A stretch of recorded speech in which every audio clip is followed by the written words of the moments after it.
其实我的作品还是就是以人的情绪为主。我画的东西大概都是我自己的一些想象嘛，自己内心戏这样。我觉得这次的作品跟以前最不一样的地方就是，我用了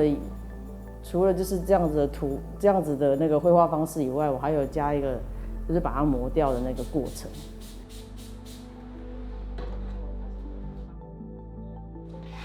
然后磨掉的过程，它就会把上一次的底色磨出来，然后它们就可以融合在一起，变成一种调子。然后我最近为这些调子的这些处理呢，就是觉得深深的觉得这个很有趣，然后又感觉可以表达更多的那种心情的感觉。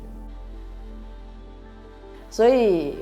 我后来用磨的方式，用砂纸去磨，可以把之前的颜色带一点出来。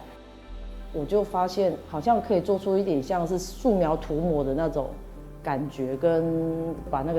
人的状态画出来，有点晕眩的状态，有点快晕倒的那种状态画出来这样子。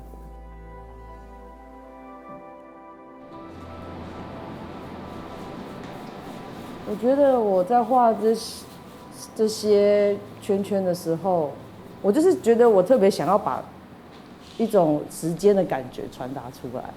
可是其实绘画是很难透过一个平面一个 cut， 就是你要给人家感觉有时间，所以必须透过这种层层的堆叠跟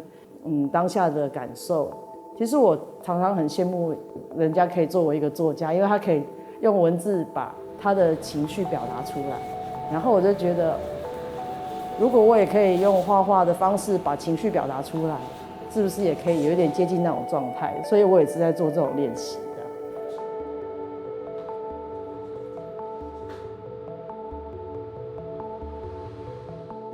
表情控管，其实我的名字都是最后才取的。那个时候这张作品比较过程中，我就想说我要把这个作品叫表情控管，因为那个时候快要旧历年了，要回家，所以都要做好表情控管。就是也是一种人际关系上面的一个主题啦，就是有时候要表情控管一下，才不会伤害到别人，伤害到家人。我的作品有时候会有一些亲子的议题，就觉得因为我自己没有小孩嘛，可是我自己当过别人的小孩，就是爸爸妈妈对你的期望，其实我从来都没有完成我爸妈的期望。可是他们有完成他的爸妈的期望，所以这个价值落差就在这个地方。那我会画这个，你们看这个小朋友呢，是有时候会觉得作品里面有一些那种爸爸妈妈希望小孩被看见，以这个为目标去教育他的小孩，就是在传达这种有这个爸爸妈妈希望望子成龙、望子成凤啊。大家看他的小孩，爸爸妈妈就会很开心啊，觉得自己小孩露脸啊这类的，所以我觉得我就是把这个画出来其实这个也是很荒谬也是很有趣，就是对，就是这个主题我是喜欢的这样子。去年呢，2023年底，我到花莲的一个美好艺术去展览，我觉得那边的天气很好，就是空气很好，很舒服，阳光、空气、水。就可以孕育很多的植物在那里生长，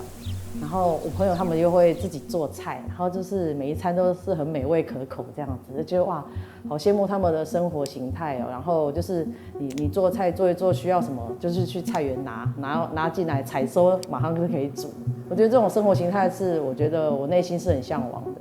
然后就觉得哇，那一次的经验是觉得很棒，因为我觉得自己一个人创作有时候真的是会遇到瓶颈。然后是想要切换不同的环境，跟不同的方式去创作，有时候对自己也是一种怎么讲，一种转换。所以我那个时候，包括这次的展览，我觉得有一些素描都是在那个时候画的。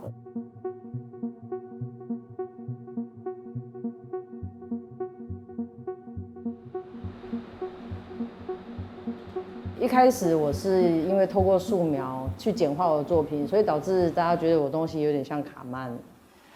那我自己本来就很喜欢看卡漫其实我看的都是比较淳朴的，比如说樱桃小丸子这种的，或是我们这一家这种的。因为我觉得他们就是透过那个漫画，他们也是有一些他们的语汇，他们的那个画法我觉得是这种平面绘画的传达，他们可以用一些方式，可能是我没有想到，然后或者是我觉得有的不错的，或是有的剧情，就是我时时刻刻都是在关注，其实就是在关注自己。我觉得创作者就是一个过度关注自己的一个族群，这样子，就是过度关注自己，所以我大部分主题